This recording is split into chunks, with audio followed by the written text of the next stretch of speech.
The other side. Kidogo tu.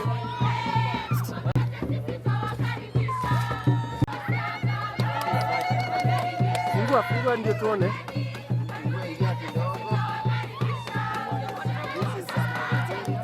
Songa kidogo kwanza.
Your Excellency, we have a cardinal. This good help.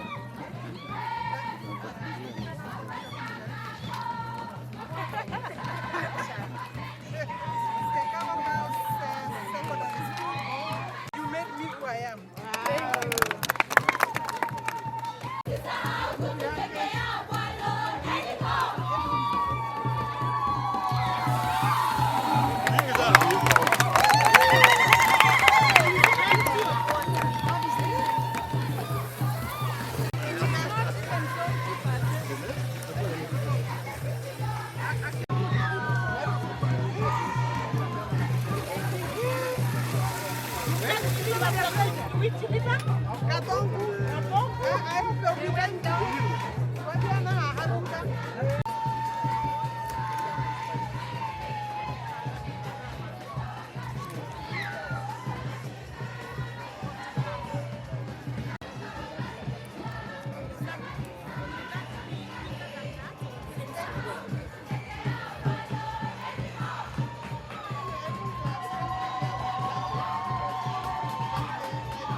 For you, but all in all, as home science students, we are lucky and open. Right now, the one that we had, it has broken down. The oven. So we don't have an oven. So we are pleading that here we have a kit for you to make us.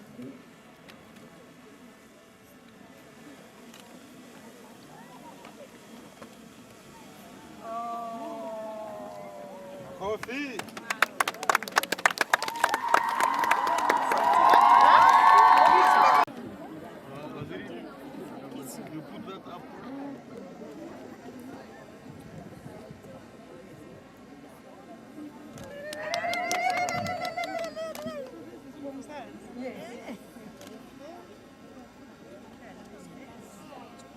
they make it at home. Oh, they make this Yes, here? yes. Oh, nice. It's part of the training.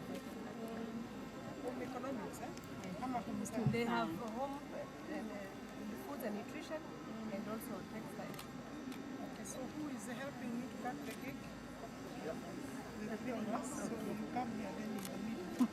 Or You where? stay in the middle. Okay, so you help us. There, then you So nani ataongea? That's what I was asking. Mwalimu.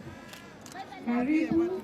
Yes. Tukikata keki tukumbuke ulipokuwa huku kwetu form 4.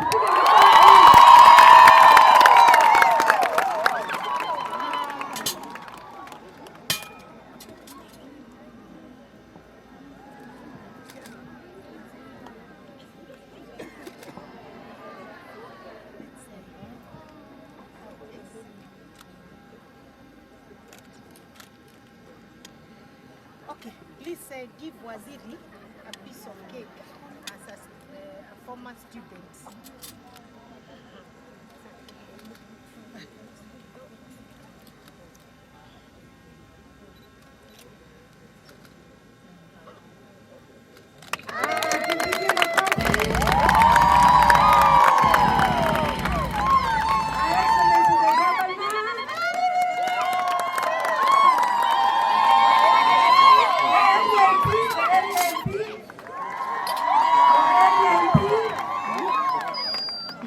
He's tall, I hope you can get there.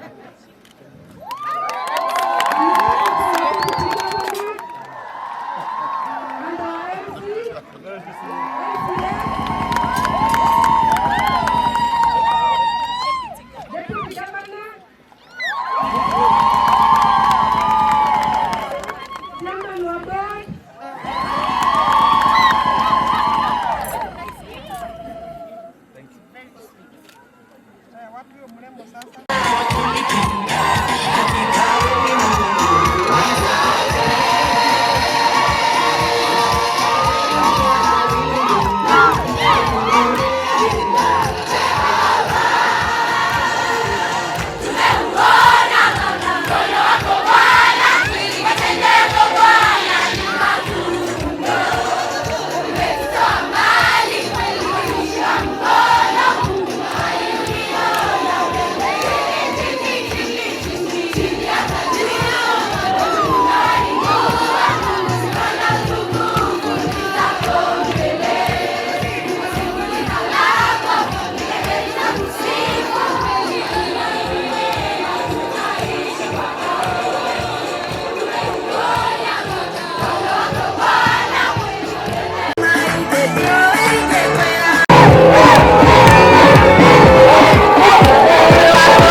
Tumepita kwenye jua, tumepita kwenye mvua.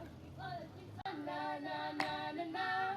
Oh na na na na na na na na na na na na na. Sasa umekuita, soko na power, na maji you give us. Sasa tuko sure tutakuwa sawa. Na sasa umekuja na na na na na na na na na. Oh na na na na na na na na na na na na na. Sasa umekuja, asante kwa kuja tuwa waziri. Zile sikuwazanga sana, picha zinakwanga za maana. Yule napanganga ni Maulana, na sasa siwezi ngoja. Zile sikuwazanga sana, picha zinakwanga za maana. Yule napanganga ni Maulana, na sasa siwezi ngoja. Umekuja kutuona na na na na na na na na na na na. Oh na na na na na na na na na na na na na. Sasa umekuja. furaha, tayari kuingia. Saluti, twapongeza hadharani. Ni waziri wa maji nchini Kenya, mchapakazi hachoki. Amekichimba kisima pashuleni, haba maji kukomesha. Songa mbele wakuone, walimwengu washangae shanga. Kwa wale wasiojua, acha leo tuwajuze yelele. Huyu Bi Wahome kasomea papa hapa Siakago. Kwa wale wasiojua, acha leo tuwajuze yelele. Huyu Bi Wahome kasomea papa hapa Siakago. Bi Mungangi na Binjeru, walimu wote na wanafunzi twafurahi kwa uwepo wako hapa. Bi Wahome, haki ya Mungu twafurahi. Aya basi simama na ujipige kifua yele. Role model and a mentor twakuhusudu jamani yele.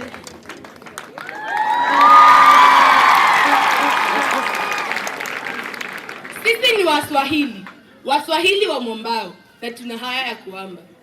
Bismillahirrahmanirrahim, twaanza kwa jina lake Karima. Maeli tumewasili hapa kwenu Siakago. Toka mbali mesikia, sifolo nazo Wahome. Gumosi gupili, mejileta jione. Tustajabisha ni kwamba kuna la chongeza lombiwa. Yote yalikuwa kweli na leo siye shuhuda. Lilende kwa walimwengu, wasomjua siti huyu. Kasomea papa hapa, kenda shakaja ya kangaja. Kisimame kichimba, shida maji kutatua. Kama kuna naye pinga, kati yenu na aseme. Kwa yale tuloyaona, makano yetu yachwa wazi. Tutobaki ya kusema, Wahome ubarikiwe. Ukajaliwe tamasha, na tunu tele. Waswahili twenda kwetu, kotenda wajumbe wako swadakta. You take, and if you try to fix more than you break, if you're the kind who takes the time to help a stranger in the rain, there's a place for people like you. If you stand up for those down on their knees, and lend a voice to those who cannot speak. If you shine a little light, give sight to the ones who've lost their way. There's a place for people like you. But up there the streets are made of gold. And when you get there, there's an untold. 'Cause I believe when your days down you're through, there's a place up there for people like you. If you walk around with your hand on your sleeve, and if you're trying to be the change you wanna see, if you lay down your life for love so someone can be saved, there's a place for people like you. 'Cause I've heard up there the streets are made of gold. And when you get there, there's untold.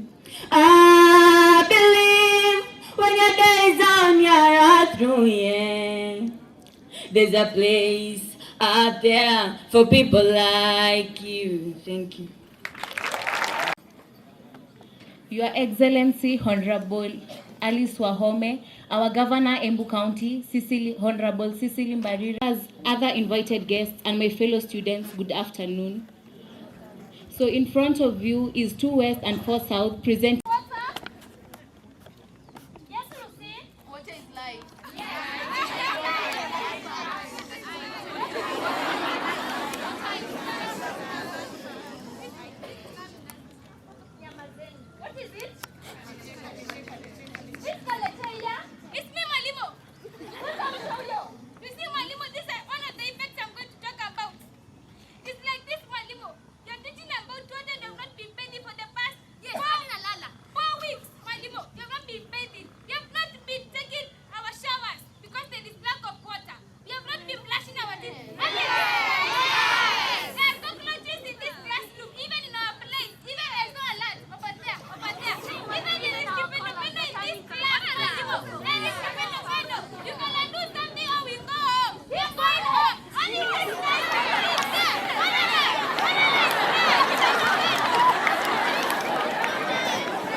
think I'm going to come up? This is because when I grow up, I would like to be the cabinet secretary of water, and with that, I'm going to provide water.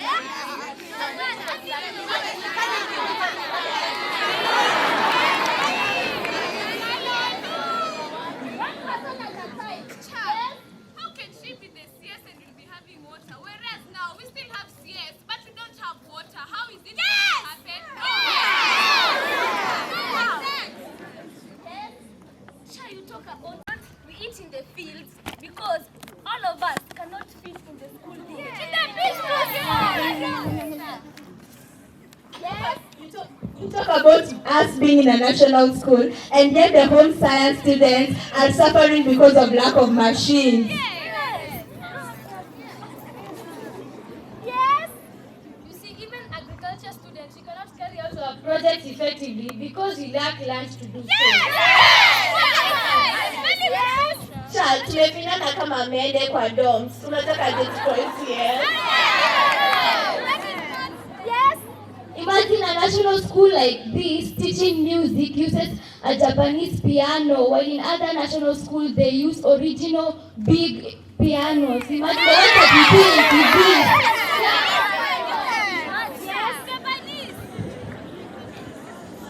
Excuse me, Cha. I think the problem with them is the English. This is because I've said that when I grow up, I would like to be the cabinet secretary of water.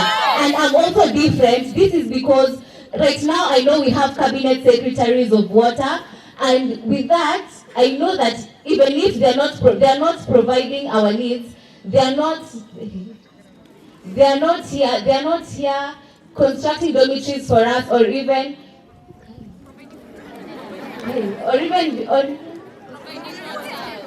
providing water for us. I promise you that when I become the cabinet secretary of water, I'm going to construct new dormitories. This is because I've heard your complaints, and if I'm going to be this is because I'm going to be an alumni of this school. I know all the consequences that you are suffering from.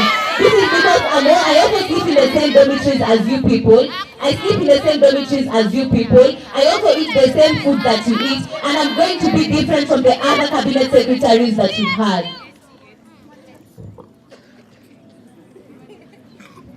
Yet to operate on a minibus, a 51-seater, surely.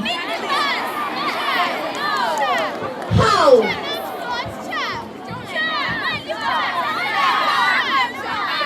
Awenya mazeni.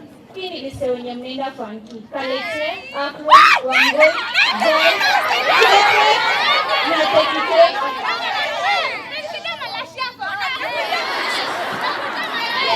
Mbona ya agree na sendi? Mbona sendi?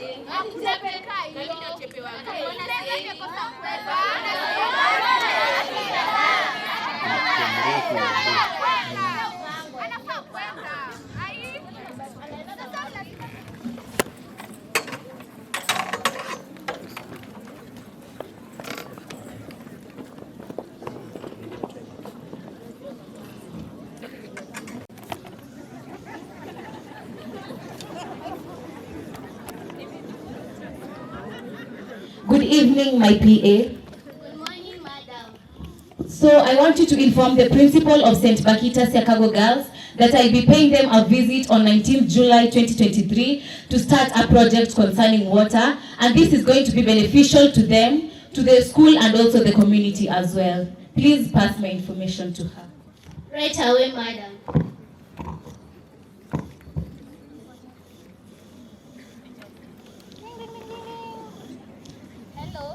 Hello. Hello, I am a principal from St Bhakita Siakago Girls. What do you want me to help you? Hello, I'm the personal assistant of the current CS for Water and Irrigation, Alice Wahome. What?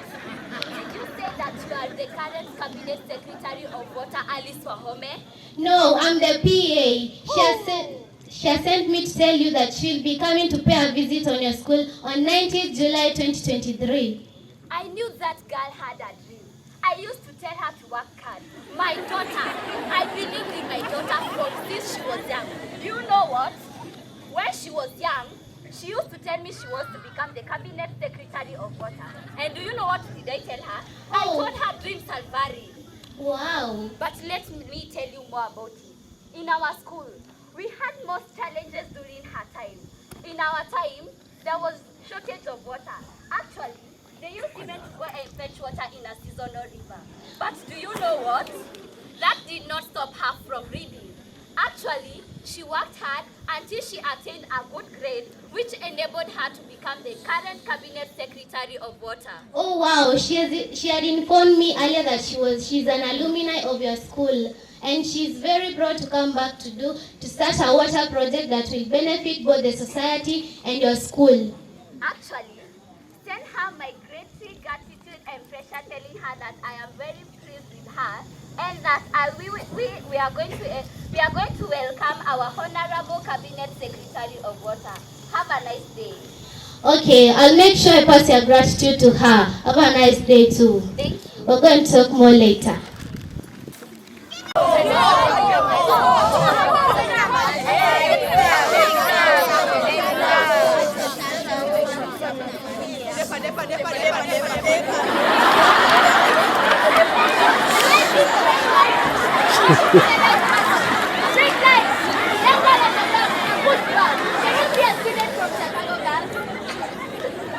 Good morning. Good morning. And I said make straight lines. I want to see the last one. Let's welcome. Good morning, school. Good morning. How are you? We are fine. I'm very happy to see you, my beautiful and wonderful daughters. I've come here to inform you that 20 years ago, we had a girl called Alice Wahome, and our school had a shortage of water. Our school had a shortage of water, but right now, she is the current Cabinet Secretary of Water. Yeah, so our problem is no longer there. She has promised to build for us a water reservoir in which we are going to be storing water, and also we are going to reduce water shortage. And also, because last time you were unable to go for the project, because the buses were inadequate, now we are going to have another bus which is going to help you to go for another project. Isn't it good? Now, all we need to do is to work hard in order we may keep our school clean, put more effort in order our school compound is going to be so pleasing. And also, I can tell you, you people say that you are not bathing because of water, that you are not reading because of water. Can I tell you, that girl, we used not to have water. But unaona ile nyumba ya maduka huko? Alikuwa analala huko akiwa amefinyana huko. Wacha mwenye unaitusi hapa. I agreed with you guys that you should work hard. Si ndio? Tufanye bidii this time tutoe ngapi? 10? Mingi si ndio? We have agreed, isn't it? Yes. And as we have agreed very well, that also unaona hiyo wakati wake? Shida ya maji ilikuwa inafanya waende wachote huku kwa kanisa. Alafu wakati maji ilikuwa inakosekana huko, watu tulikuwa tunaitisha maji only 1 liter of water, na venye sasa mna misuse ya maji, alafu tena sasa mnasema ati sijui hakuna maji nini.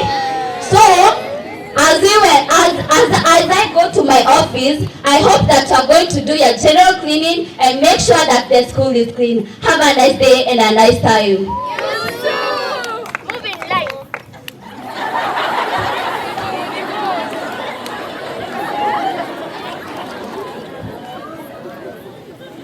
The point of the play is to teach all of us that anything is possible. Honorable Alice Wahome, who is an alumni of this school, made it through and is now the Cabinet Secretary of Water and Irrigation, Kenya. Alice Wahome, you are our home. Thank you. Makofi tena kelele unaimseta wa vijana. Tupigie makofi tena. Sasa ndio sometime nitaomba kwa kiraka waje wafanye maneno yao. Wapi makofi yao wanapojiunga nasi.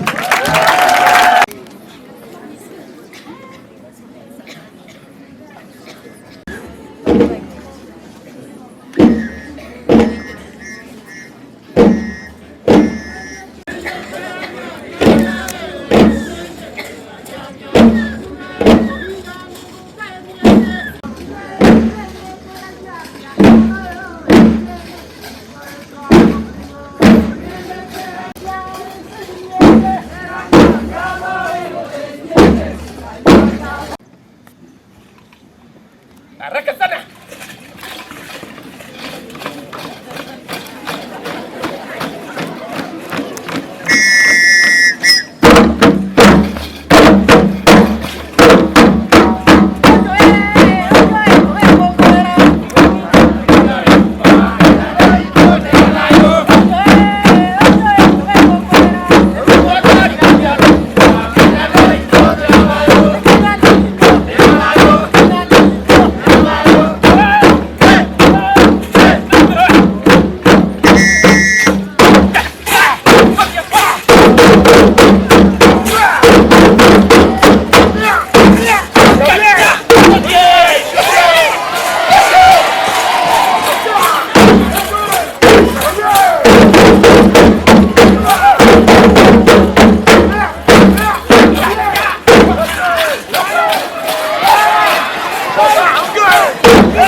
I'm glad that you have gathered here in numbers to witness the official commissioning of a water project in a national school in Embu County under Tana Water Works Development Agency.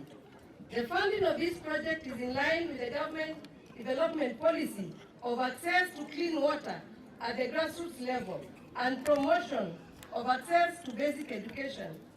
This program is specifically designed to address the basic human needs, which include water supply, health, basic education, vocational training, sanitary environment, and rural infrastructure. Access to clean water is not only a basic need of mankind, but a necessity to sustain all forms of life in the world.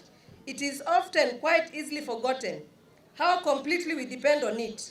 Human survival is dependent on water. Water scarcity and lack of access to water by the population are among the main obstacles to full enjoyment of the right to water.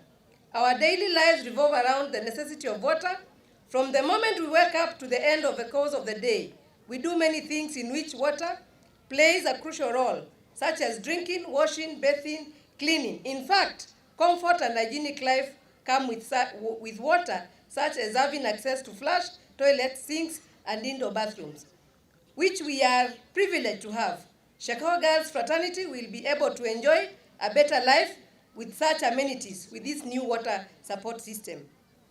This project from the donors and government is in recognition of a basic human need to access clean drinking water. The government has prioritized the development of basic facilities such as this project to ensure population access to clean water. With these few words, I officially welcome the chief guest through the invited guests to commission the project, which we have already done. And Madam, I now want to ask the head girl, who on behalf of the students had something written to you to express their issues. We also have one of the computer students who did draw with a stylus pen in the computer lab your portrait. I want to request that you receive the two documents.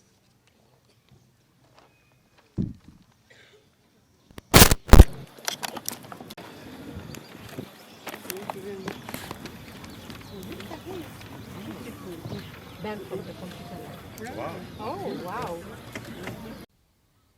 I was excited to hear that. And she requested me to go to your office, to come to your office, so that I can request you to visit Siakago Girls.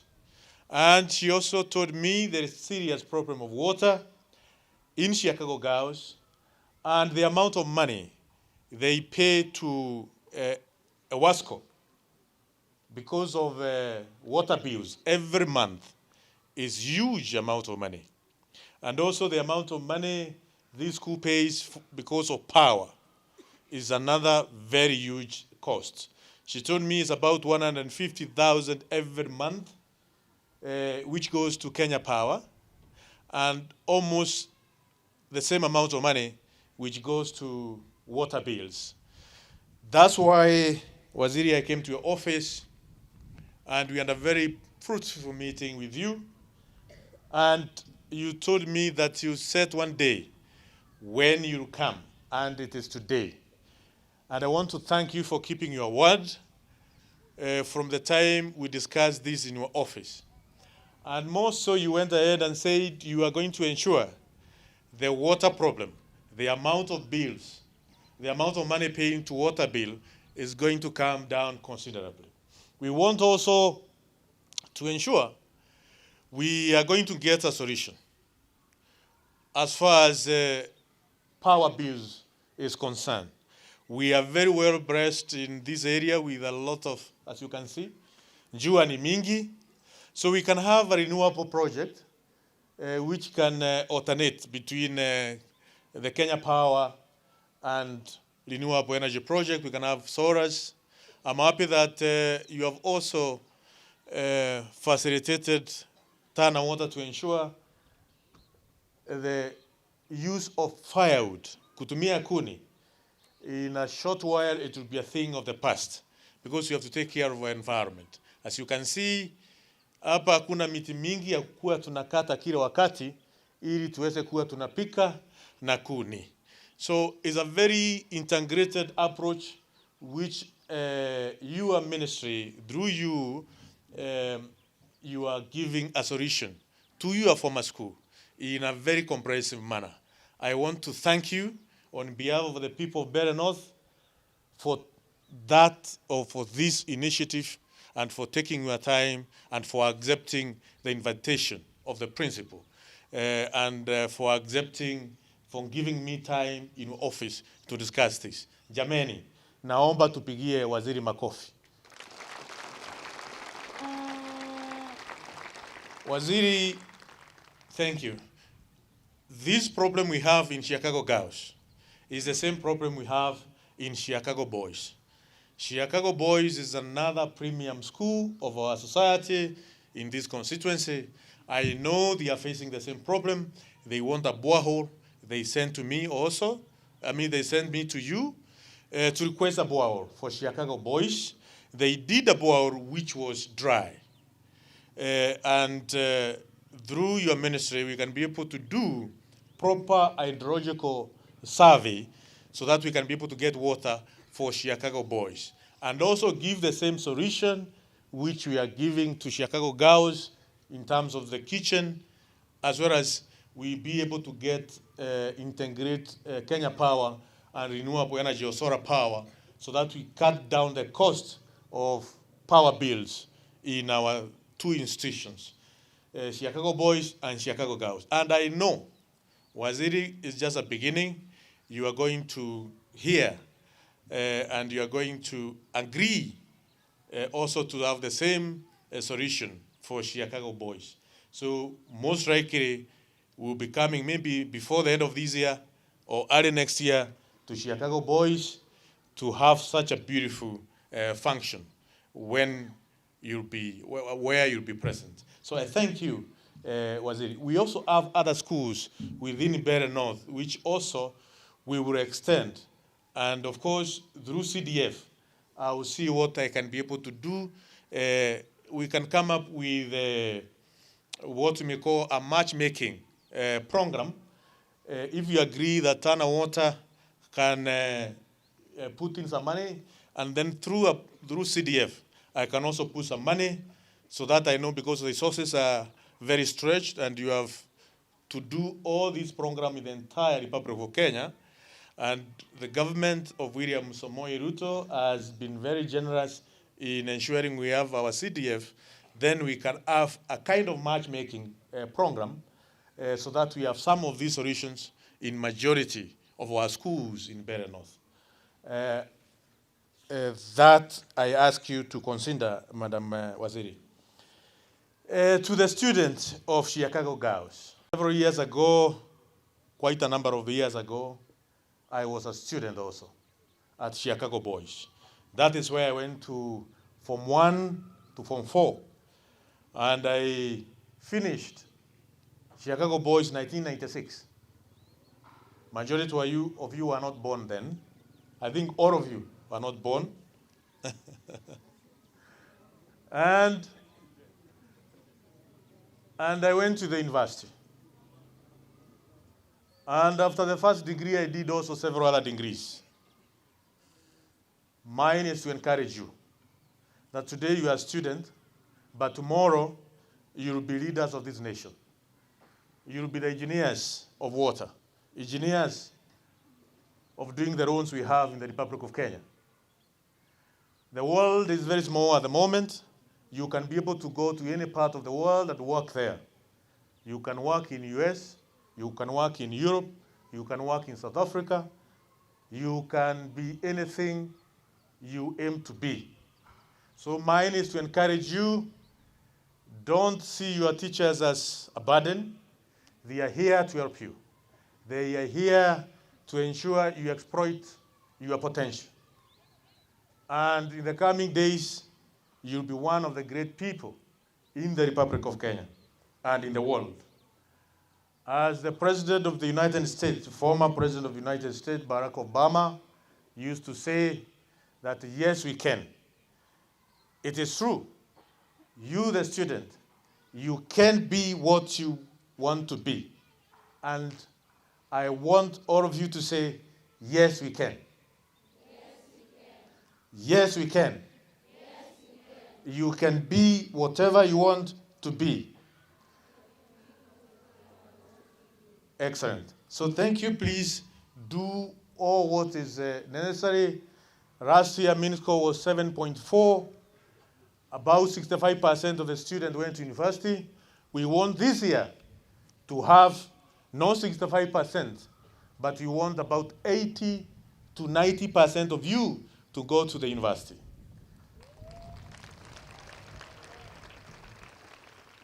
Waziri, I have a program of having education days in our constituency. Already we have done 2. On Friday, we'll be having education day for a Sierra zone with the Sub-County Director of Education and all the stakeholders in the sector of education, because we want to ensure the performance of all schools, both primary and secondary schools in Beira North,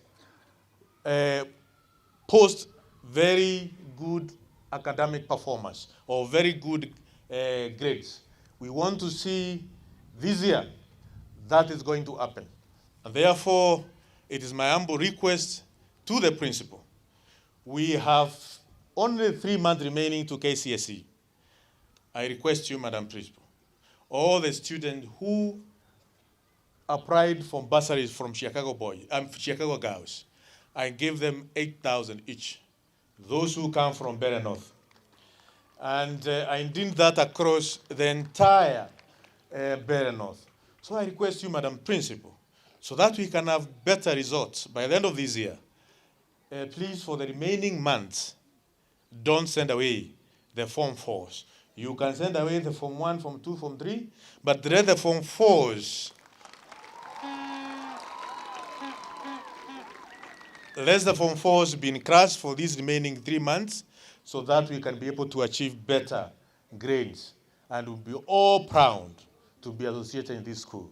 And I promise when you post above 8.5 mean grade, I'll come here and celebrate with you.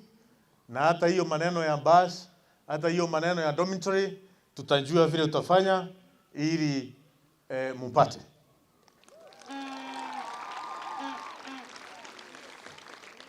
We have, today we have launched or commissioned in a Siakago Mumeji Water Project through your leadership. And probably I can inform the MCA Mumeji. We have a pipeline from Siakago to Mumeji, which was done by the former Member of Parliament of this area, Rene Kivuti. And that pipeline is managed by Ewasco. But mostly it doesn't have water. Haina maji. Haina maji. Sasa hiyo maji ambayo tunatoa pale ikuje hapa Siakago itakuwa maji mengi. Hiyo maji kupitia governor wetu wa Embu ndio utakuja to connect the two pipes ya kutoka Ena na ile ambayo inaenda Momenje, because it will be excess water, Madam Governor, to connect the two pipes ili maji iweze kufika Momenje.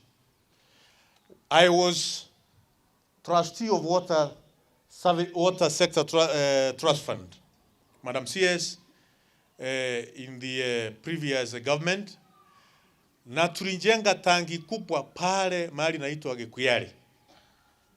Tangi ya about 50,000 cubic meters,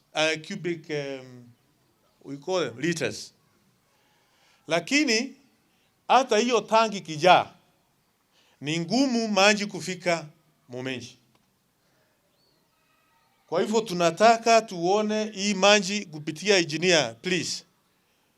Hii maji ya Ena tujue vile because sasa hiyo tank, it has been totally underutilized. The project ya Ena Siakago water project haina maji ya kutosha.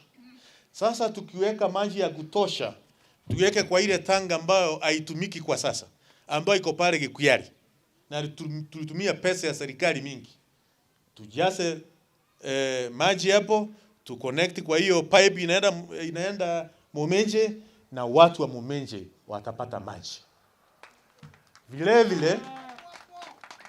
vile, Madam CS, I was fortunate enough to get 2 bows from Kenya breweries, ambazo tumeweka pale Momenje, moja Kadhanje na hiyo ingine mahali inaitwa Kivwe. Na hivi karibuni tutaenda kuround hiyo maji, na tutaona vile tunaweza kuja kwako pia tupate pesa kidogo ya kuweza kuona kama hiyo maji inaweza ingia kwa wananchi. Ile ingine pia tumepata boaro ingine moja ambao tutaweka pale Bondeni. Pale Bondeni sheria, I know the hydrological survey ambayo imefanywa jana juzi, pia tutaweka bwao. We have to use all different strategies, short term and long term, to ensure water problem is going to be solved in Mbeere North.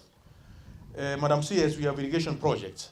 We have Dawa irrigation project, we have Kanyombora irrigation project, we have Mukanda irrigation project, we have Kadhiga Gashero irrigation project, and also would ask you to consider, as we go on, to have Mutito irrigation project. You have confirmed to me, Madam CS, that very soon, before August, September, you'll be coming again to launch Kanyombora irrigation project under the National Irrigation Authority. We thank you for that support, Madam CS. We also request Mukanda irrigation project imetumika milioni 8. Na hiyo makaratasi yote iko kwa ofisi ya National Irrigation Authority. Tafadhali Madam CS, tukae chini tupange hiyo project ya irrigation ili watu ya Mukanda, Mushonoke, kama vile MCA wa hiyo area amesema, waweze kufaidika. About other institutions, we will be coming to you so that we get the support which we need. Na ya mwisho, Madam CS, lazima niseme maneno kidogo ya maandamano.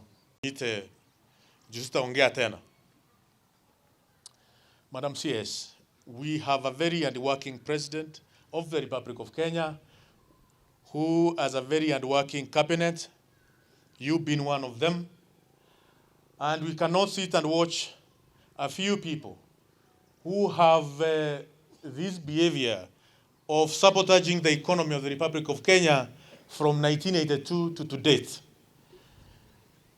And today we know the effort they have trying to do, and we are lucky that their leader is hospitali pale Nairobi Hospital. Tunaomba akae hapo na tunamuombea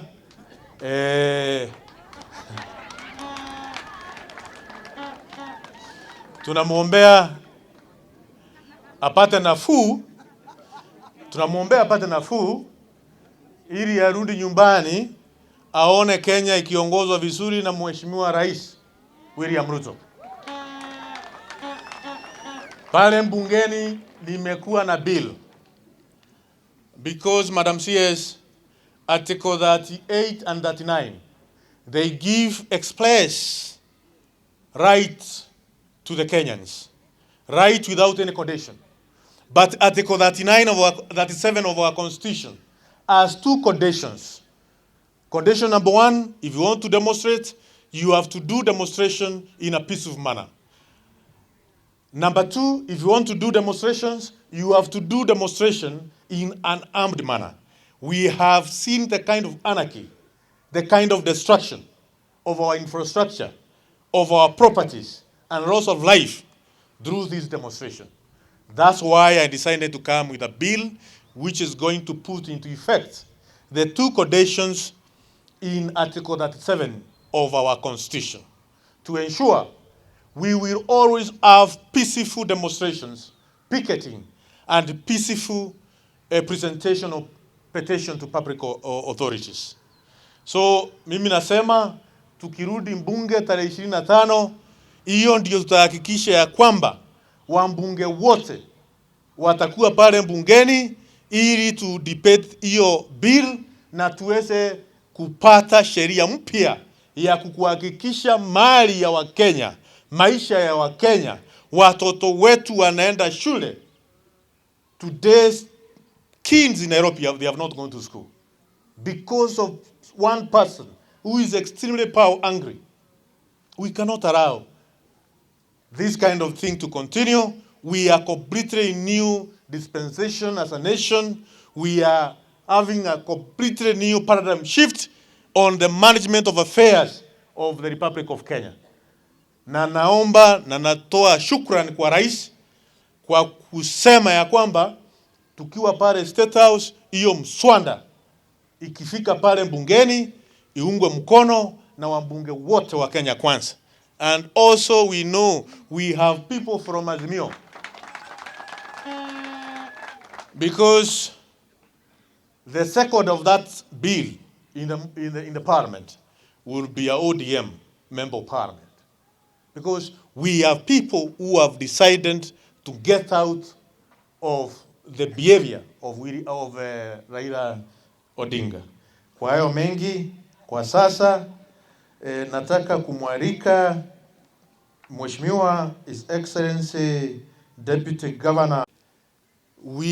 Madam CS confirm ya kwamba Kamumu Dam imepakisha kidogo tu injengwe. Tunatoa shukrani mingi kwa hayo na tunasema asante. Kamumu tukijengewa waziri, sisi tutakuwa tunakaa starehe yote, kulima vizuri, watu yote ya Vrole, watu yote ya Mutito na Mumenje ya chini watapata maji ya kulima na kunywa. Tunasema asante kwa hayo. Asante sana. Mheshimiwa Tito, Sam Tito, MCA Mumeje Ward, Mheshimiwa Karis, the BOM Siakago Girls, BOM Bere North TTI, the DCC and the entire Ngao, teachers, welcome the CS Honorable Alice Wahome to this great county of Embu, and in particular to Bere North Sub-County. We are very, very grateful to have you here. Waziri, allow me to speak to these young girls for about 5 minutes only before I talk matters development. Good afternoon, great young leaders. Good afternoon once again. You know, I want to thank you most sincerely for the very warm reception that you have accorded to the CS, having been an old girl of this school. That warm reception has made her feel at home, feel appreciated, and feel the warmth that a girl who was here before would want to feel when they come back home.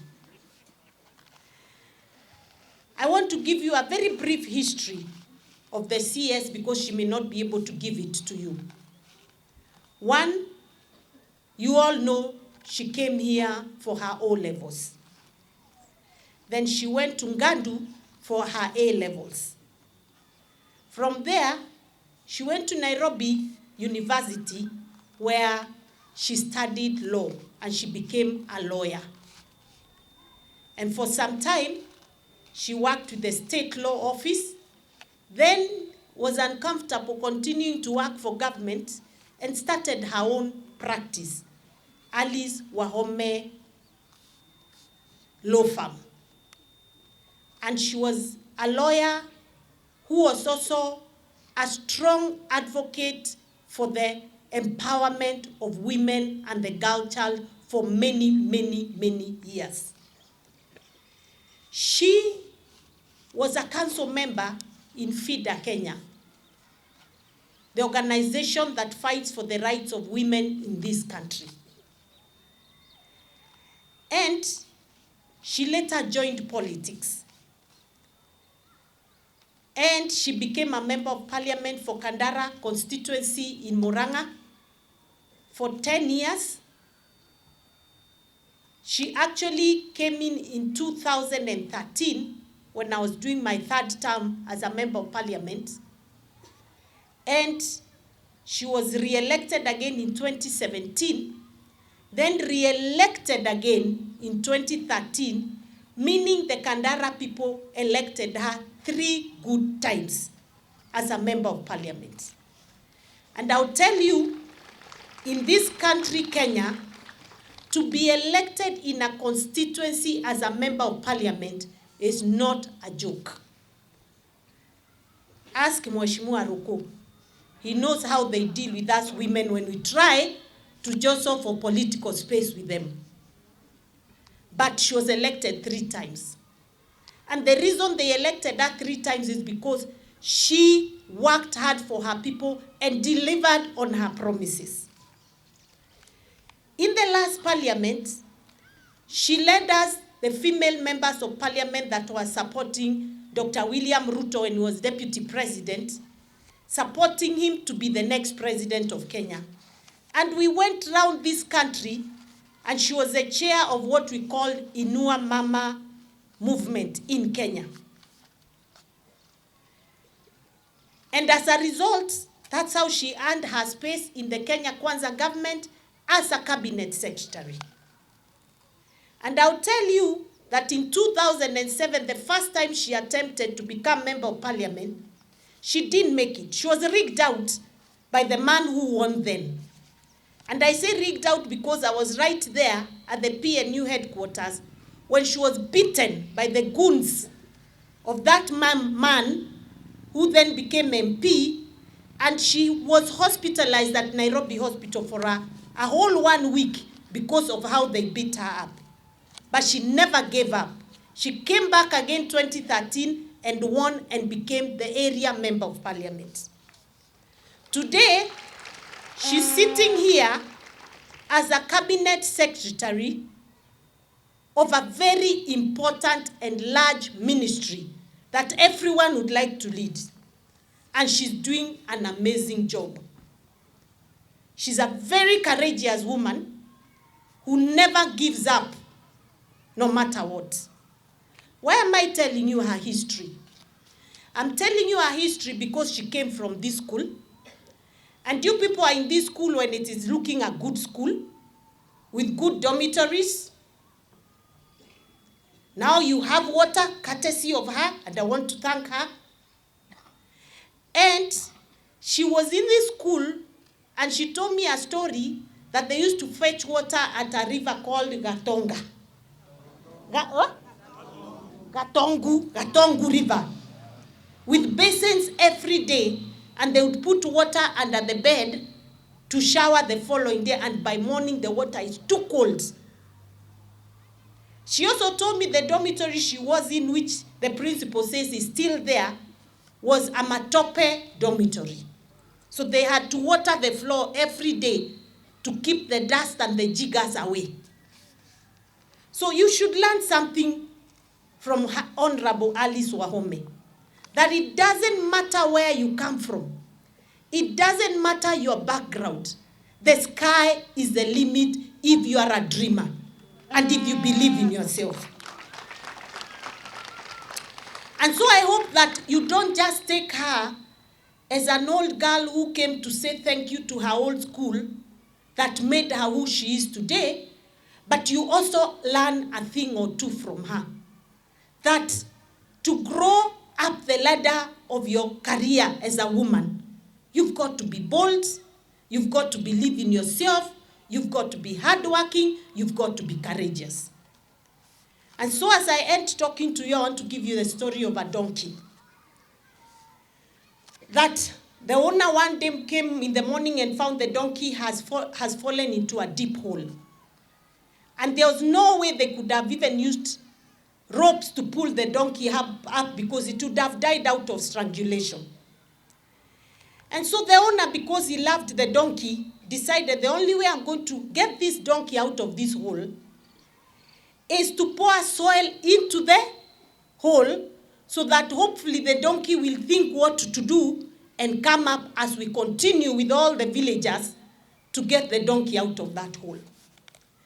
And so the donkey told herself or himself that the only way I'll survive, as the villagers pour this soil into my hole, I will shake that soil and step on it. So the donkey kept telling himself or herself, shake the dust, step on it. Once the dust was on his back, you'd shake the dust and step on it. And slowly, the donkey was out of the hole. What am I telling you? You're going to find yourself in a hole when you get out of here, or even when you're here. You might lose a loved one, a parent, a sibling, your grandmother, who you love so much. You might struggle with school fees because your parents cannot afford it. You might find yourself in a hole when you get out. You don't even know where to start. Maybe when you go to college, things are very hard. You might get a boyfriend who will break your heart, and those will be very many, believe you me. You may get married, and the man starts to treat you very badly. You may get into a job where you're struggling and the people around you are fighting you so that you don't grow in your career. But you must always remember to tell yourself, shake the dust, step on it. Can I hear you repeat that? Shake the dust. So when C.S. Alice was rigged out and beaten up by goons, you can imagine a woman being beaten up by goons, and C.S., I'm sorry I reminded you of that history, and you must write it in your book when you do. She decided to shake the dust and step on it, and today she's seated here. If she had become a coward and decided this siasa ni ngumu, wacha niende nyumbani, niendelee na kazi yangu ya lawyer, she would not be seated here today. Tunamuita waziri wa maji. So going forward, wherever you find yourself in a hole, what will you do? Finally, it is very rough out there for women. Very rough. In our politics, it's even rougher. Whatever you want to be, as a girl, as a woman, believe in yourself. Trust yourself. Work hard. Don't give up no matter what comes your way. And whatever obstacles that come your way, shake the dust and step on it. Because the sky is the limit. So with those few remarks, I wish you well, dear girls. We are looking forward to more Alices out of this Chicago after today. We are looking forward to the next president coming from Chicago Girls. The next governor coming from Chicago Girls. The next doctor coming from Chicago Girls. The next engineer coming from Chicago Girls. Because you have what it takes. And there's something Mheshimiwa has told you, that yes, you can. And never let anybody I repeat, never let anybody make you smaller because you are born a woman. God gave you strength to do what you can in the way you are. Sawa sawa? I hope I've helped you today. So shake the dust and asanteni sana. Waziri Alice, thank you so much for what you've done to us today. You've given the Embu County an opportunity to tell you the challenges that we have in water. We sat down with you this morning with Honorable Roko. He told you everything about his constituency, and I want to put and add my voice to it and tell you, just like we agreed in the office, Mbere North, Mbere South, their biggest challenge is water, water, water, water, water, endlessly. If you deliver water to us, and I'm promising you my 100% support, and I'll continue to put more water, more money into water in our county development agenda, we will be a very appreciative community. As I informed you earlier, we are in the process of procuring a rig machine to do more boreholes. As I told you earlier, the project you have just launched worth 48 million, that is ENA, Siakago, Ishiara, we are also helping we have put some money to build and develop sedimentation tanks, as my engineer told you. But we need money to do treatment works. Because what happens is that these people are drinking water that may not be good enough for human consumption. And when it rains, they take brown water. So please help us with some money to do treatment works. I look forward to working very closely with Tana Water Works so that we can continue to offer the people of Mbere and the people of Embu County with water. Waziri, we are really looking forward to the implementation of Kamomo Dam, Goshi Dam, and the Mbana Dam.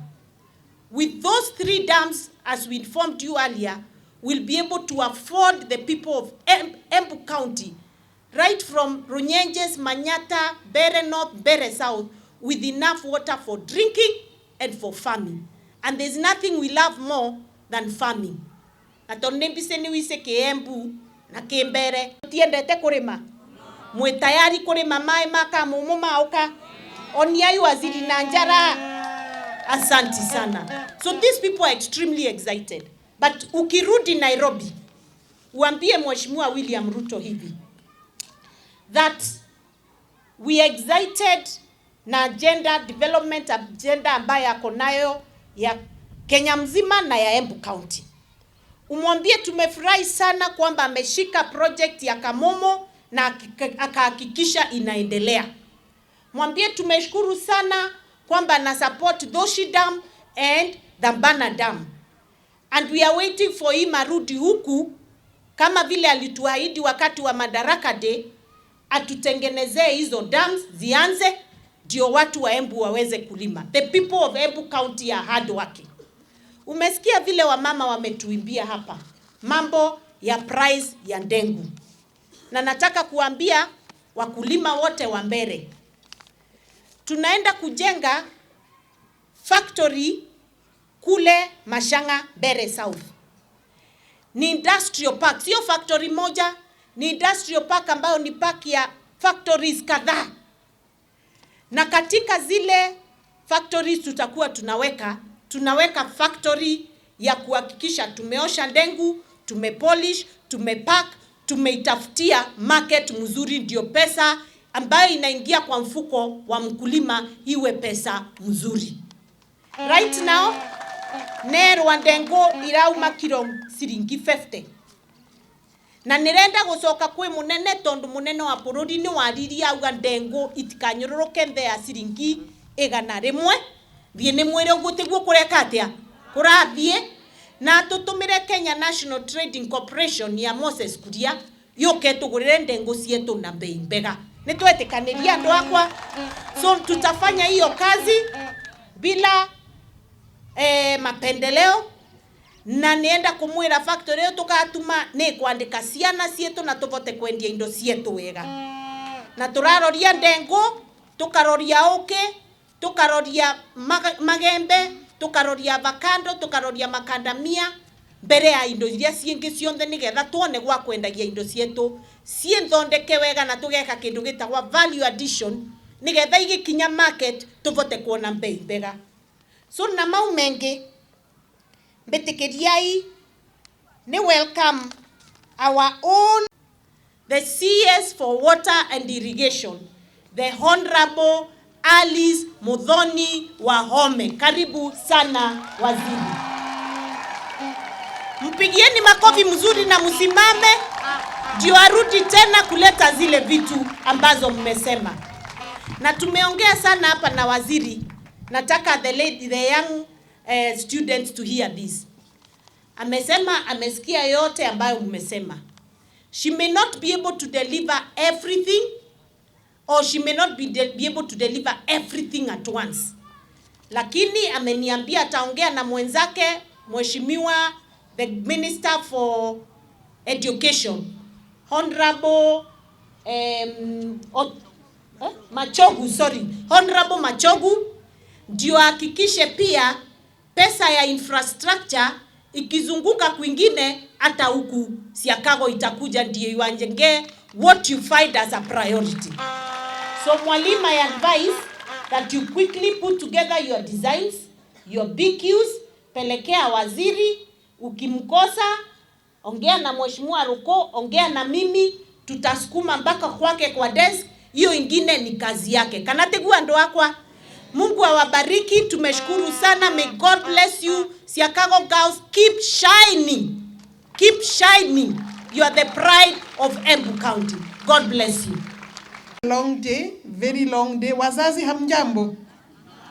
Na upande huu nafikiri tuko pia na wazazi na our own supporters na watu wa Siakago. I am a very happy person today. Your Excellency, the Governor of Embu County, I know there are several protocols that have been observed. Remember years when I was in this school as a student, I'm very, very proud and excited to come back. I have not had the opportunity to come back. You can imagine, I left the school in 1970. I was in Form 1 in 1974 and went up to 1977. Yes, 77, because 74 was Form 1, 75 Form 2, 76 Form 3, and 77 Form 4.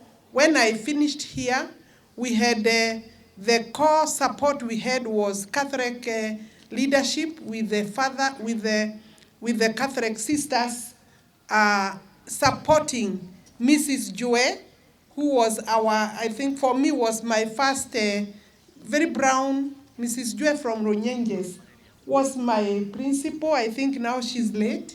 And then after Mrs. Joe, we got Mrs. Jiro. These were the key principals, the principals for the 4 years that I was here. And I had one particular teacher who was called Cyrus Minor. He's now a Catholic father. Father Cyrus Minor was my history teacher. And he possibly contributed heavily to who I am because I'm a historian. And the leading subject, yes, I finished Form 4 with very good grades to the extent that this school, those days, was called Gatongu, you know, a small school there. And I hope the principal can go back to history so that maybe when I even leave later, you can be able to explain to the students to see what kind of school was that time. It was one stream with about 35 to 40 students. So we were not more than 200 at the most, possibly 160. And then, of course, all these buildings are new for me, so I'm feeling like I'm in my home, but in a strange home. The church was somewhere this side. I believe it is still there, the Catholic Church. And we had very good sisters that mentored us and watched over us quite a lot and made sure that we were good Christians. So I want to tell the girls, be committed, focus on your education. You must be committed to your work, focus on your education and your life, determined to make some person, good person from you to be able to live a better life. And you have been told by Cecily Barire, Governor, that actually there is no sky as a limit. The limit can only be yourself. The sky can never be the limit, because the sky, you know, you can go and go and go. You can scale heights that you want. So I was talking about this school. One of my dormitories was the one that I am told it could still be there. Ilikuwa ni ya matope, chini ilikuwa ni mchanga. Na we did not have any bathrooms inside. We had outside bathrooms down the valley, together with the toilets that side. I don't know how it is now, but this school is now a national school. We were nowhere even near Siakago Boys. Siakago, of course, was the leading school, those days where you can hear the MP Roko went. So I'm a product of this school, and without this school, possibly I would not be what I am. It is through this school I scored 24 marks. I think the order of marking and the scoring is now different, because I scored 24 marks. The highest was 36. But because of the quota system and the Catholic linkage between here and Bishop Gatimo Girls, those days Gadu Girls, but now Bishop Gatimo Girls in Karatina, Pareto Mutombo, I was able to be admitted among 31 girls, Form 5 and 6 in that school. I said among 31 girls. I was one of the 31 girls, and it was my school of choice. So you can imagine I dreamt to go to one of our best national schools, even today, Gadu Girls, and I'm speaking to you young ladies, that you still can continue dreaming. At Gadu Girls, we also were under the care of Catholic Church. I'm a Presbyterian, but I really feel that the Catholic Church have the right choices and direction in terms of supporting education and giving sponsorship and direction. So in Gadu Girls, I was not among there were girls who had 36 points. Others had 30. You know, I said the more they, you know, of course, just like today, you know. So 24 was much lower, because the highest was 36. So you can see where I was. Some girls had I think 5, there were 5 A's or something like that. Others had 34, 32, 30, 28, 29. Ufike sasa kwa waziri wa maji with 24. Nikaangalia huko, nikaona, they were very bright girls at Gadu Girls. And I decided, even the mark I had obtained here, had I the facilities that were in other schools, because we did not have good facilities, then I would possibly have had the 36. So wacha nitwange kazi ya kusoma. I focused, and among the first students in that school, all of us 31 passed to go to university. All of us passed to go to university, different universities. I was admitted to University of Nairobi. And I had 18 points. The highest was 19. From Gadu Girls to go to university, I had 2 A's and 1 B, and a general paper that we were scoring either 1, 2, or 3, something like that. So I got 2 A's, which means 6, that is 12, plus a B, 5, that is 17, plus 1 for general. I also passed now the general paper with a point, which then added to 18. The highest, of course, was 19. Nani kama mimi. So, now you are in a national school. Atigatogu ni national school. You can imagine. So when I was calculating the number of years since then, I'm sure I must look like quite a cake or quite, those are several years, because I was counting from 1974, and I found that is actually 40 or 49 years. 39. Eh? Nikedo 49 years. 49 years. And you can see I'm still bright. I'm still looking straight, or I am straight. I believe I'm looking young. Na kama hakungekuwa na Wahome, naweza hata tisha mtu vibaya sana. But now unajua Wahome ameweka caveat hapo, because my husband is Dr. Godfrey Wahome. We have 4 children, 3 girls and 1 boy. My firstborn is here with me. She's one of my very big support teams, even at the ministry, by way of voluntary. That is Wamboi. Wamboi, of course, now is an adult woman. Thank you very much, Wamboi. After her, there is Nyawira.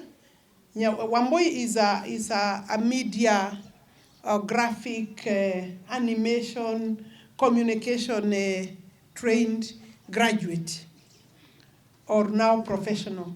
Her sister, the second one, is a doctor. She's not just a doctor, she's a gynecologist.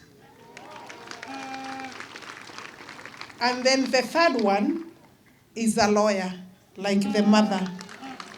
She's working in my former farm and doing other things, but she joined me after she got married, got 2 kids following each other, and therefore it became a bit rough, and therefore she came over into my office, became my partner, and now, thank God, she has taken over the farm, because I have left to serve the people of Kenya as a cabinet minister. So she's now the owner of the law firm that I have been running since 1989. Before, of course, I became I went to be a lawyer, because in Nairobi University I became a lawyer, and before forming my firm, I served the Attorney General, as Governor said, for 2 years. 3 years, I found the government very slow. Thank God, things now move better within government. We have systems. We are working very hard, particularly this particular government, to put things in order. You see, our president is the most hardworking, living human being. He organizes his work by timetable, and he's quite punctual. And I like the energies that he has brought into the presidency with his deputy president. I expect that in our 5 years that we have been given, there will be positive impact for the people of Kenya. So, about Gatongu, sinimesema vile dom ilikuwa, the kitchen where we were taking our porridge and our meals was somewhere straight from where I am. I think there was a small dining. We were not many. I think there was not a big challenge. So the dining and the kitchen were joined together. I hope that the principal can give me a 5 or 10 minutes tour of the school, so that I can feel properly at home and be able to acclimatize properly now. Then I said we used to go for water at Gatongu River. It's not a river, it is a seasonal stream.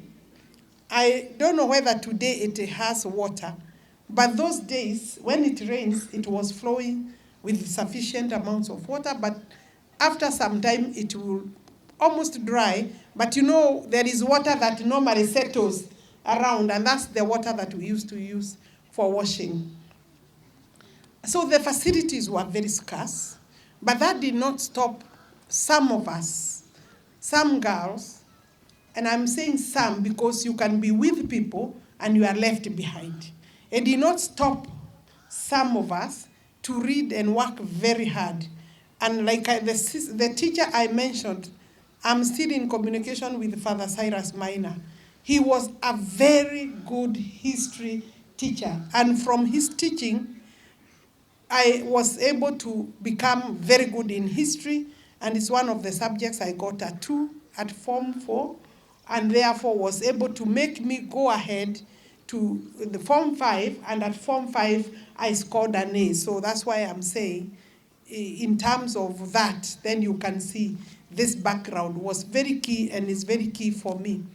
And I'm talking more about those days, because where you are, students, girls, you have very good facilities. And I can hear what you have said, even your play here, the acting, that there is no dining, because of course the numbers have gone very high. Muko wengi, I am told about 1,000. And then of course we need a dormitory. We need the oven broke down either today, when we were coming. It's a coincidence, maybe not a bad coincidence. And then of course there is a talk about a bus.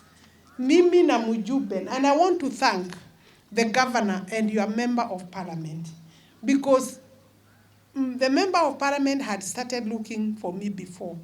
But when he got a wind or information that I'm a former student for this school, he never slept again.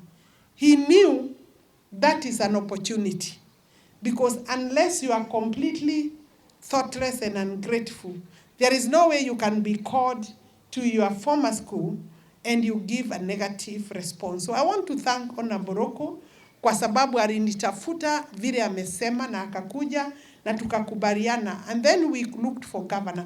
Earlier on we had planned with governor that we will be coming to her county, because she had seen me in other counties and wondered, how come the CS, and she's my friend, your governor is my friend. So even from that angle, Ebu County is also in a good place in terms of our programs and our own support as a ministry. And you know, also now, this governor seated here is the chairperson of UDA party.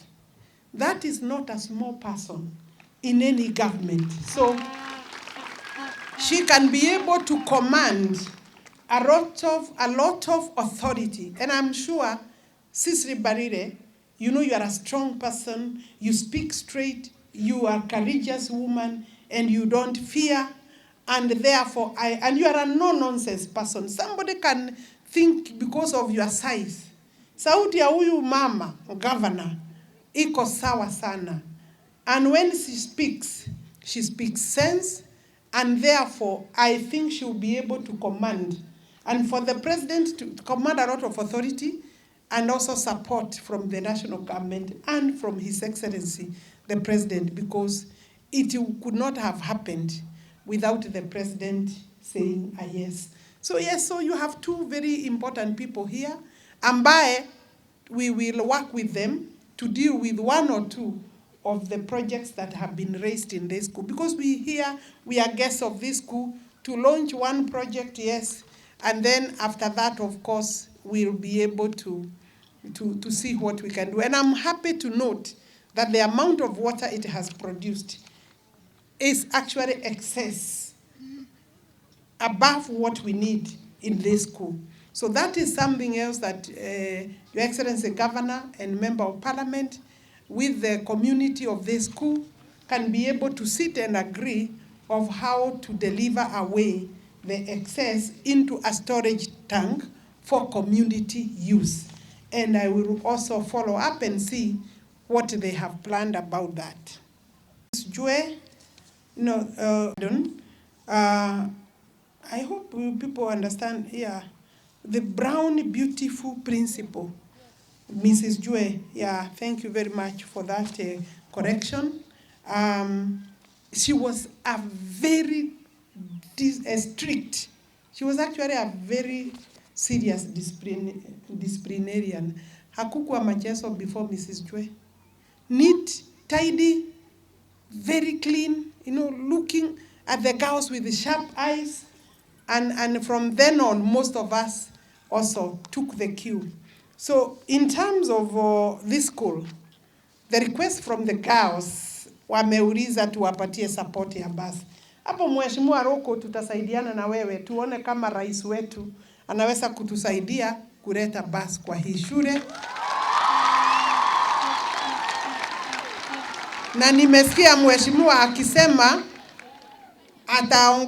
atajaribu, and I know how difficult it is to plan for this NGCDF. Ile pesa ya CDF ni ngumu kwa sababu mahitaji sana sana hapa Mbeere North ni nyingi, ni mingi kuliko pesa.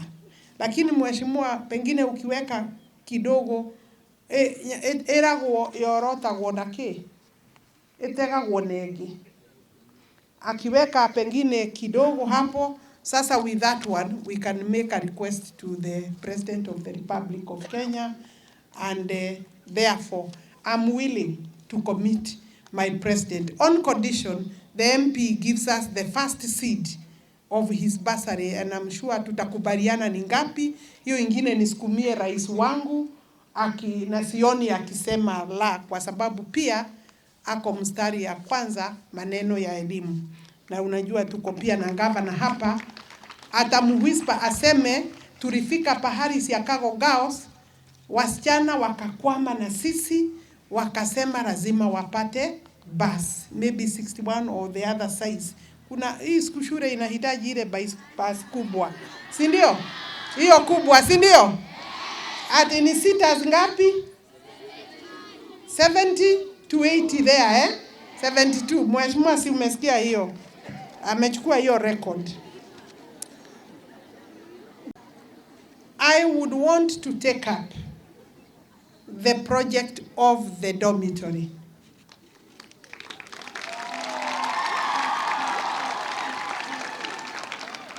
And because you also don't have a dining, whatever you are using, I believe you can do without a dining for now, because you can eat under these trees, while you cannot sleep outside. So in terms of priority, because we must also plan, together with the parents, in terms of priority, tuchukue dining, tuchukue dormitory, and I will lead the fundraising, resource mobilization for that, nikiwa na ruhusa ya mjumbe, kwa sababu mimi ni mgeni wa mjumbe, na ruhusa ya governor, tuchukue hiyo project. And I know we together, and then hapare tutalemewa, tutaongea na Mheshimiwa Machogu vile gavana amesema, na hiyo itamalizika. So the principal, wewe fanya ile utaweza, utupatie makaratasi ambaye ni organized, good drawings. There is an architect at county level, that's the one who should help you if you don't have one, because I'm also a very tidy person in terms of execution of my work. Hakuna madhogodhanio. So wewe uchore mzuri, huko ndani iwe ni mzuri, watoto wapate pahali huko ndani, kwa sababu ni usiku hawezi toka nje. Kui mundu cia tutengeragia na guku uguo. Unajua hata kusoma tulikuwa tunaingia kwa musmoro, wetako okay? Musmoro. Tulikuwa tunasomea huko ndani, huko kwa kichaka upande huu na kule. Nide hithaga na koutheine, so that you can get a peaceful time. And I don't know how come the snakes were not there then, I think. Or they knew we did not have any other facility. So I will leave it there, then go to the issue of various water projects. Nasikia the principal, no, the chair wa TVET. You will sit and work with the member of parliament for this constituency, because the champion for any TVET is actually the member of parliament. Na member of parliament pia akona sauti ya kusukuma pesa kutoka kwa serikali. So I would want us to work together. I hear you are talking about looking at our own borehole. which we did. Hiyo tutaangalia and the first thing would be to come and see the things you have listed there, the pump, I think you've talked about the pump and the solar. Those are doable things. Kwa hivyo hiyo pengine, and I would like, once it is done, let the member of parliament now officially now confirm exactly what else. Geshoke, you look at that and tell me which agency did the borehole, including the Siakago boreholes. Kwa sababu pia hatutaki vijana wasikie nilikuwa hapa. You know, we used to invite them and have dances here with the Siakago boys. So they were our good partners. Na saa ingine tunaenda huko, tunaenda Siakago huko, kulikuwa na mipango huko ya interaction mzuri bila ku-exceed. Ni munaongea we used to go, but we were very good. We never exceeded what the teacher said. The principal had her own rules, and we obeyed those rules. I think that now is not my jurisdiction. I'm just giving history in respect of, kwa sababu naona mnataka kutetewa hapo. It depends on the current situation, and you must remember, all things said and done, what has brought you to this school is education. Boys are good, but they can also be lethal, and they can be a weapon to destroy a girl. Also, a girl can be lethal and be a weapon to destroy a girl. Sinajua munajua hiyo mambo yote. Keep aside all these other issues, and you'll reach where we plan to go. I was on projects, Governor. We have already now commissioned the water project for this place. Na MCA wa Muminji, don't worry, Geshoke has taken into account the planning includes your place. That work will take the shortest time possible so that we improve water supply kwa wakaaji wa hapa Siakago. Kwa guo maene mekuongerereka, nituguthondeka pipe na guku ni repair na kuria iguru kuma kuria riado. That is a new piping, and we are doing a tank, and we'll also rehabilitate the tank down here in Siakago. Kwena projects nyingi, many projects that the government through my ministry is planning for Mbere North, Mbere South, including Manyata and Runyenjes. Those projects, the end result, other than the irrigation projects that have been mentioned, and you know there is no way I can say no. The only thing we need to do is to plan better and prioritize the ones that have stored are our priorities. So, Member of Parliament, Mheshimiwa Rafiki yangu, we will prioritize the ones that are stored. Then we plan every year for this particular constituency ambaye ili produce cabinet secretary hii na huko Murang'a. You have the right to own me, to bother me, and to seek my support. Governor, you have talked of 3 key dams. In terms of my work, the solution to shortage of water is the construction of 100 dams. And this is already in our policy. The President has already directed. We are working on our data. We are working on our designs. And so far, we have called for expression of interest. Tumeuliza wale wako tayari kujenga madam on public-private partnership. Kwa sababu ya pesa kuwa ni dogo kwa serikali, we are now engaging private partners for us to be able to do water storage through construction of huge dams. And we are at very advanced stage in terms of planning. We have a lot of interest from investors that are willing to come and partner with Kenya. And having said that, nimalize. Having said that, the government cannot be on one hand, because the way my ministry is busy, we are working 24/7. and the president is on his toes and putting us to account every now and then, requiring explanation, requiring positions of where we have reached, and also getting his support in terms of funding and mobilization of money. Therefore, it is not possible then to go the route of destruction of our economy, of the same projects that we are working so hard to construct, to put in place, so that we change, tubadilishe maisha. You can imagine express highway costed Kenya quite a lot of money. The other day, you saw marauding goons working on it, destroying the railings, mawe nyingi, sijui what, funjo ambaye ni nyingi kushida watu. We have told these people, the leaders, that it is not going to be accepted by our government. Na hakuna mwananchi anataka fujo na ghasia watu wakufe hapa Kenya. There is nobody in the name of results, the election that you lost. It is not giving us the answer that you are looking for.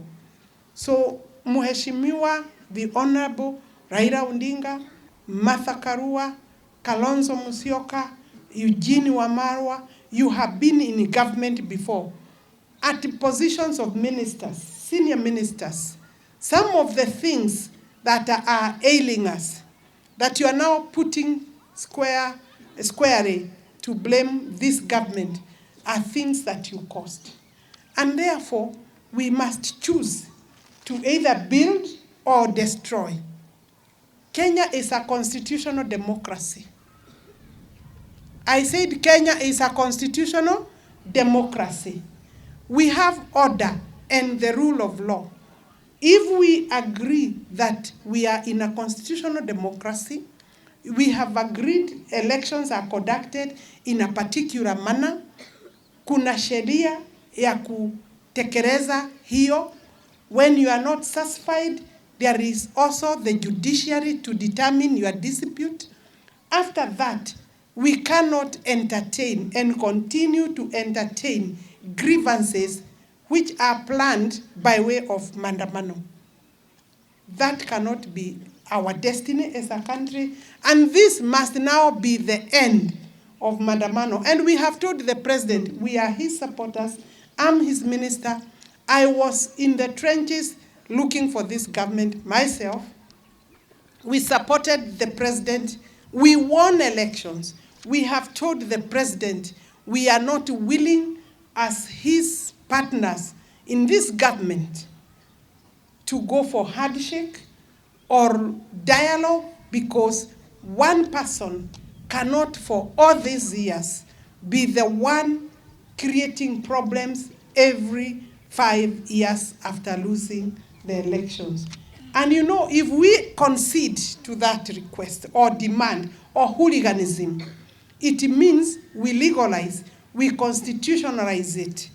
Any other person who wants to be president or to be member of parliament can create an impossible environment for the next president and the next president. It's bad record, it's bad history, it cannot be Kenyan history. Mtu akipoteza akae nyumbani, ama ingie kwa kazi, ama ingie kwa shamba, alime. This year we shall get very good bumper harvest kwa sababu tumeleta bei ya fertilizer chini. And we are seeing good results in terms of production. We have employed that 5,000 teachers as a government this year. We have pulled out a Hasora fund, which is now over 35 billion shillings, out with wananchi. We are looking forward to other programs, including intervening in tea and coffee prices. And Governor and MP are on front line fighting for good prices for tea and coffee. And Governor, keep up. I saw you actually revealed, Uritangaza, the people who have been making tea and coffee prices bad. Wale mafias. it is not possible for this country to be destroyed by one person. Rais wetu ndiye commander in chief. Sasa afanye kazi yake. Ama mnasemaje? Rais afanye kazi yake bila kusikiliza maneno ya dialogue. Even the church must condemn the violence, the loss of life that has been caused by the Right Honorable Raila Odinga and Azimio. Sitaki kutaja wale wengine tunajua ndio wanafund hiyo maneno na si mnawajua. Si tulishida hawa watu. Nyinyi mlipigia UDA kura kabisa. Waacha tuseme mimi nitarudi hapa nikiongozwa na mjumbe na gavana na mwalimu niharakishe ndio tukikuja sasa kujenga dormitory tuweze kujua pale hii shule itafika. Finally, there is one request which I would have to do from my pocket. There is a request for an oven. Engineer Geshuki, you will help me. I think the oven got spoiled while baking the cake because of your project. But tutaasiliana na mwalimu mkuu tujue what is the cost. Nitasaidiwa na marafiki yangu kununua oven, na that is something we can do quickly without waiting for big planning. Kwa sababu pia niko na mshahara ambaye tunalipwa kwa sababu ya ile kodi sisi wote tunalipa. Mimi kama waziri kwa mshahara yangu ninakatwa 35%. That means kama niko na 100 shillings, 35 shillings goes to taxation. Na wachwa na ngapi? 65. Kwa hivyo hii maneno nyingi ya kusema that the taxation should not happen. Even our courts must rethink and give us a solution. No government can run without taxation. Togo turua hanini, kutakuwa na kashida hapa kidogo kwa sababu ukweli tunasema tulikuta hawa watu wamepora. Ungienda maandamano ethina mbere. Inyu mutiri ya maandamano. Mwe mwana wa thirikari. Nwanga mucenjetie. Ngeithie mheshimiwa president. Na ndimwire ni arendekana guku niguo Embu County. Na ninajua murari nake guku tarehe 1st of June he celebrated Madaraka with you. And I know he's promised. Direda kwira sisi the next time wagioka. One of the projects mheshimiwa governor should be our water projects the next time he comes to Embu. Kwa uguo ndimukinyirie ngeithi. Na ndimwira ni muramuhoera. Neguo. Na ndagetigirei. Akinyi oguo pi arugamite. Aikarire gite na meri. Iyo ni sawa. Asante sana. Thank you very much. For a meal of your choice to the girls. Yeah.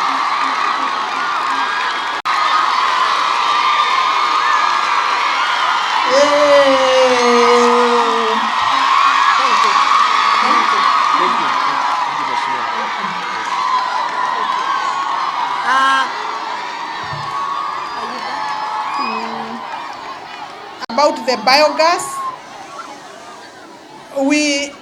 kuna biogas project ya hii shule. When we started, it was about a borehole. After that, of course, it needs tanks. After that, we needed solar because the power bill was very expensive. Now we have also realized we can also come up with biogas. There will be another additional money to develop further for purposes of biogas, tuondoe maneno ya kukata miti. Na hii miti, ngavana, hii miti niliiwacha hapa. Miti ino ina miaka nimekorogotukire eno. Hii miti niliwacha hapa, you can imagine. So don't cut trees. Support the president to plant 15 billion trees. Thank you very much.